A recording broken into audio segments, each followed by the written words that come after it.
Section 18 of St. Augustine by Louis Bertrand, translated by Vincent O'Sullivan. 2. The Ecstasy of St. Monica. They stayed through the winter at Cassicium. However taken up he might be by the work of the estate and the care of his pupils, Augustine devoted himself chiefly to the great business of his salvation. The soliloquies which he wrote then render even the passionate tone of the meditations which he perpetually gave way to during his watches and nights of insomnia. He searched for God, moaning, "Fac me, pater, que rere te." Cause me to seek thee, O my Father. But still he sought him more as a philosopher than as a Christian. The old man in him was not dead. He had not quite stripped off the rhetorician or the intellectual. The over-tender heart remained, which had so much sacrificed to human love. In those ardent dialogues between himself and his reason, it is plain to see that reason is not quite the mistress. I love only God and the soul, Augustine states with a touch of presumption. And his reason, which knows him well, answers, "Do you not then love your friends? I love the soul. How therefore should I not love them?" What does this phrase of such exquisite sensibility, and even already so aloof from worldly thoughts, what does it lack to give forth a sound entirely Christian? Just a slight change of accent. He himself began to see that he would do better not to philosophize so much and to draw nearer the Scripture in listening to the wisdom of that with a contrite and humble heart. Upon the directions of Ambrose, whose advice he had asked by letter, he tried to read the prophet Isaiah, because Isaiah is the clearest foreteller of the redemption. He found the book so difficult that he lost heart, and he put it aside till later. Meanwhile, he had forwarded his resignation as professor of rhetoric to the Milan municipality. Then, when the time was come, he sent to Bishop Ambrose a written confession of his errors and faults, and represented to him his very firm intention to be baptized. He was quietly baptized on the 25th of April, during the Easter season of the year 387, together with his son Adeodatus and his friend Alpius. Alpius had prepared most piously, disciplining himself with the harshest austerities to the point of walking barefoot on the frozen soil. So now the solitaries of Cassicium are back in Milan. Augustine's 2 pupils were gone. Thagaste doubtless had rejoined the army. Licentius had gone to live in Rome. But another fellow countryman, an African from Thagaste, Evodius, formerly a clerk in the Ministry of the Interior, came to join the small group of new converts.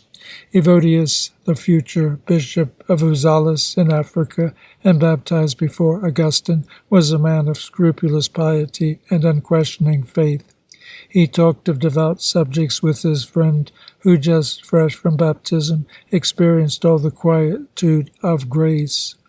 They spoke of the community which St. Ambrose had either founded or organized at the gates of Milan, and in comparison with a life so austere, Augustine perceived that the life he had led at Cassicium was still stained with paganism. He must carry out his conversion to the end and live as a hermit after the manner of Antony and the solitaries of the Thebaid. Then it occurred to him that he still owned a little property at Thagaste, a house and fields. There they would settle and live in self-denial, like the monks. The purity of the young Adeodatus predestined him to this ascetic existence. As for Monnica, who long since had taken the widow's veil, she had to make no change in her ways to lead a saintly life in the company of her son and grandson. It was agreed among them all to go back to Africa and to start as soon as possible. Thus, just after his baptism, Augustine shows but one desire, to bury himself in a retreat, to lead a humble and hidden life, divided between the study of the Scripture and the contemplation of God. Later on, his enemies were to accuse him of having become a convert from ambition in view of the honors and riches of the episcopate. This is sheer calumny. His conversion could not have been more sincere, more disinterested, nor more heroic either. He was 33 years old. When we think of all he had loved and all he gave up, we could only bow the head and bend the knee before the lofty virtue of such an example. In the course of the summer, the caravan started and crossed the Apennines to set sail at Ostia. The date of this exodus has never been made quite clear. Perhaps Augustin and his companions fled before the hordes of the usurper Maximus, who towards the end of August crossed the Alps and marched on Milan, while the young Valentinian, with all his court, took refuge at Aquileia. In any case, it was a trying journey, especially in the hot weather. When Monnica arrived, she was very enfeebled. At Ostia, they had to wait till a ship was sailing for Africa. Propitious conditions did not offer every day. At this period, travelers were at the mercy of the sea, of the wind, and of 1,000 other circumstances. Time did not count. It was wasted freely. The ship sailed short distances at a time, skirting the coasts, where the length of the stay at every point touched depended on the master. On board these ships, feluccas hardly decked over. If the crossing was endless and unsafe, it was above all most uncomfortable. People were in no hurry to undergo the tortures of it, and spaced them out as much as possible by frequent stoppages. On account of all these reasons, our Africans made a rather long stay at Ostia. They lodged, no doubt, with Christian brethren, hosts of Augustin or Monnica, in a tranquil house far out of earshot of the cosmopolitan crowd which overflowed in the hotels on the quay. Ostia, situated at the mouth of the Tiber, was both the port and bond warehouse of Rome. The government stores ships landed the African oil and corn there. It was a junction for commerce, the point where immigrants from all parts of the Mediterranean disembarked.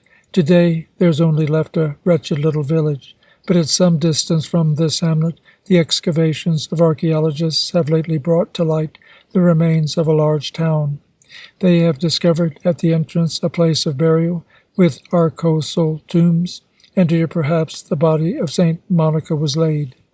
In this place of graves they came upon also a beautiful statue injured, a funeral genius or a victory with large folded wings like those of the Christian angels.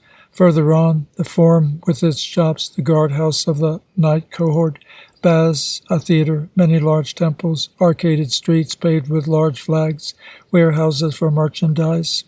There may still be seen lining the walls the holes in which the ends of the amphorae used to be dropped to keep them upright. All this wreckage gives an idea of a populous centre where the stir of traffic and shipping was intense. And yet, in this noisy town, Augustin and his mother found means to withdraw themselves and join together in meditation and prayer. Amid this rather vulgar activity, in a noise of trade and seafaring, a mystic scene develops, where the purified love of mother and son gleams upon us as in a light of apotheosis. They had at Ostia a foretaste, so to speak, of the eternal union in God. This was in the house where they had come on arrival. They talked softly, resting against a window which looked upon the garden, but the scene has been made popular by Ary Scheffer's too well-known painting. You remember it, two faces, pale, bloodless, stripped of flesh, in which live only the burning eyes cast upward to the sky, a dense sky, baffling, heavy with all the secrets of eternity. No visible object, nothing, absolutely nothing, distracts them from their contemplation. The sea itself, although indicated by the painter, almost blends into the blue line of the horizon, two souls and the sky. There you have the whole subject. It is living poetry congealed in abstract thought. The attitude of the characters, majestically seated instead of leaning on the window ledge, has in Scheffer's picture, I know not what touch of stiffness, of slightly theatrical, and the general impression is a cold dryness which contrasts with the lyric warmth of the story in the Confessions. For my part, I always thought, perhaps on the testimony of the picture, that the window of the house at Ostia opened above the garden in view of the sea. The sea, symbol of the infinite, ought to be present, so it seemed to me, at the final conversation between Monnica and Augustin. At Ostia itself I was obliged to give up this too literary notion. The sea is not visible there. No doubt at that time the channel was not so silted up as it is today, but the coast lies so low that just hard by the actual mouth of the Tiber the nearness of the sea can only be guessed by the reflection of the waves in the atmosphere, a sort of pearly halo trembling on the edge of the sky. At present I am inclined to think that the window of the house at Ostia was very likely turned towards the vast melancholy horizon of the Agro Romano. We pass through, one after another, says Augustine, all the things of a material order unto heaven itself. Is it not natural to suppose that these things of a material order, these shapes of the earth with its plantations, its rivers, towns, and mountains, were under their eyes? The bleak spectacle which unrolled before their gaze agreed, at all events, with the disposition of their souls. This great desolate plain has nothing oppressive, nothing which retains the eyes upon details too material. The colours about it are pale and slight, as if on the point of swooning away. Immense, sterile stretches, fawn-coloured throughout, with here and there shining a little pink, a little green, gorse, furze, bushes by the deep banks of the river, or a few boscheti with dusty leaves, which feebly stand out upon the blondness of the soil. To the right, a pine forest. To the left, the undulations of the Roman hills expire into an emptiness infinitely sad. Afar, the violet scheme of the Alban mountains, with veiled and dreamlike distances, shape indefinitely against the pearl light, limpid and serene, of the sky. Augustin and Monnica, resting on the window ledge, looked forth. Doubtless it was towards evening, at the hour when southern windows are thrown open to the cool after a burning day. They looked forth. We marvelled, says Augustine, at the beauty of thy works, O my God. Rome was back there beyond the hills, with its palaces, its temples, the gleam of its gilding and its marbles, but the far-off image of the imperial city could not conquer the eternal sadness which rises from the Agro. An air of funeral loneliness lay above this plain, ready to be engulfed by the creeping shadows. How easy it was to break free of these vain corporeal appearances which decomposed of themselves. Then, Augustine resumes, we soared with glowing hearts still higher. He speaks as if he and his mother were risen with equal flight to the vision.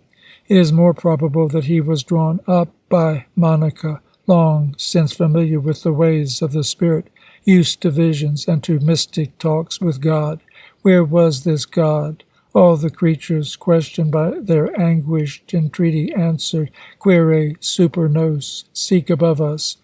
They sought, they mounted higher and higher, and so we came to our own minds, and passed beyond them into the region of unfailing plenty, where thou feedest Israel forever with the food of truth. And as we talked and we strove eagerly towards this divine region, by a leap, with the whole force of our hearts, we touched it for an instant. Then we sighed, we fell back, and left there fastened the first fruits of the Spirit, and heard again the babble of our own tongues, this mortal speech wherein each word has a beginning and an ending. We fell back. The marvelous vision had vanished, but a great silence was about them. Silence of things, silence of the soul. And they said to each other, if the tumult of the flesh were hushed, hushed these shadows of earth, sea, sky. Suppose this vision endured, and all other far inferior modes of vision were taken away, and this alone were to ravish the beholder and absorb him and plunge him in mystic joy, so that eternal life might be like this moment of comprehension which has made us sigh with love. Might not that be the fulfillment of "Enter thou into the joy of thy Lord"? Ah, when shall this be? Shall it not be, O my God, when we rise again among the dead? Little by little they came down to earth. The dying colors of the sunset tide smoldered into the white mists of the agro. The world entered into night. Then Monnica, impelled by a certain presentiment, said to Augustin, "My son, as for me, I find no further pleasure in life. What I am still to do, or why I still linger here, I know not. There was only one thing made me want to tarry a little longer in this life, that I might see you a Christian and a Catholic before I died. My God has granted me this boon far beyond what I hoped for, so what am I doing here?" She felt it. Her work was done. She had exhausted, as Augustin says, all the hope of the century, consumpta spe seculi. For her the parting was near. This ecstasy was that of one dying, who has raised a corner of the veil, and who no longer belongs to this world. And in fact, 5 or 6 days later she fell ill. She had fever. The climate of Ostia bred fevers as it does today, and it was always unsanitary on account of all the foreigners who brought in every infection of the Orient. Furthermore, the weariness of a long journey in summer had worn out this woman, old before her time. She had to go to bed. Soon she got worse, and then lost consciousness. They believed she was in the agony. They all came round her bed, Augustin, his brother Navigius, Evodius, the 2 cousins from Thagaste, Rusticus and Lastidianus. But suddenly she shuddered, raised herself, and asked in a bewildered way, "Where was I?" Then, seeing the grief on their faces, she knew that she was lost, and she said in a steady voice, "You will bury your mother here." Navigius, frightened by this sight of death, protested with all his affection for her. "No, you will get well, mother. You will come home again. You won't die in a foreign land." She looked at him with sorrowful eyes, as if hurt that he spoke so little like a Christian, and turning to Augustin, "See how he talks," she said, and after a silence she went on in a firmer voice, as if to impress on her sons her final wishes. "Lay this body where you will, and be not anxious about it. Only, I beseech you, remember me at the altar of God, wherever you are." That was the supreme renunciation. How could an African woman so much attached to her country agree to be buried in a stranger's soil? Pagan notions were still very strong in this community, and the place of burial was an important consideration. Monnica, like all other widows, had settled upon hers. At Thagaste she had had her place prepared beside her husband Proticus, and here now she appeared to give that up. Augustin's companions were astonished at such abnegation. As for himself, he marveled at the completeness of the change worked in his mother's soul by grace. And as he thought over all the virtues of her life, the strength of her faith, from that moment he had no doubt that she was a saint. She still lingered for some time. Finally, on the 9th day of her illness, she died at the age of 56. Augustin closed her eyes. A great sorrow surged into his heart, and yet he who was so quick to tears had the courage not to cry. Suddenly a noise of weeping rose in the room of death. It was the young Adeodatus, who lamented at the sight of the corpse. He sobbed in such a heartbroken way that those who were there, demoralized by the distress of it, were obliged to rebuke him. This struck Augustin so deeply that many years afterwards the broken sound of this sobbing still haunted his ears. "Methought," he says, "that it was my own childish soul which thus broke out in the weeping of my son." As for him, with the whole effort of his reason struggling against his heart, he only wanted to think of the glory which the saint had just entered into. His companions felt likewise. Evodius caught up a psalter, and before Monica's body, not yet cold, he began to chant the psalm. My song shall be of mercy and judgment. Unto thee, O Lord, will I sing. All who were in the house took up the responses. In the meantime, while the layers out were preparing the corpse for burial, the brethren drew Augustin into another room. His friends and relations stood round him. He consoled the others and himself. He spoke as the custom was upon the deliverance of the faithful soul and the happiness which is promised. They might have imagined that he had no sense of grief, but in thy hearing, O my God, where none of them could hear, I was chiding the softness of my heart and holding back the tide of sorrow. Alas, well did I know what I was choking down in my heart. Not even at the church where the sacrifice was offered for Monica's soul, nor at the cemetery before the coffin, did he weep. From a sense of Christian seemliness, he feared to scandalize his brethren by imitating the desolation of the pagans and of those who died without hope. But this very effort that he made to keep back his tears became another cause of suffering. The day ended in a black sadness, a sadness he could not shake off. It stifled him. Then he remembered the Greek proverb, the bath drives away sorrow, and he determined to go and bathe. He went into the tepidarium and stretched himself out on the hot slab. Useless remedy. The bitterness of my trouble was not carried from my heart with the sweat that flowed from my limbs. The attendants rolled him in warm towels and led him to the resting couch. Worn out by tiredness and so many emotions, he fell into a heavy sleep. The next day, upon awaking, a fresh briskness was in all his being. Some verses came singing into his memory. They were the first words of the confident and joyous hymn of St. Ambrose. Creator of the earth and sky, ruling the firmament on high, clothing the day with robes of light, blessing with gracious sleep the night, that rest may comfort weary men to face their usual toil again, and soothe awhile the harassed mind, as sorrow's heavy load unbind. Suddenly, at the word sorrow, the thought of his dead mother came back to him with the regret for that kind heart he had lost.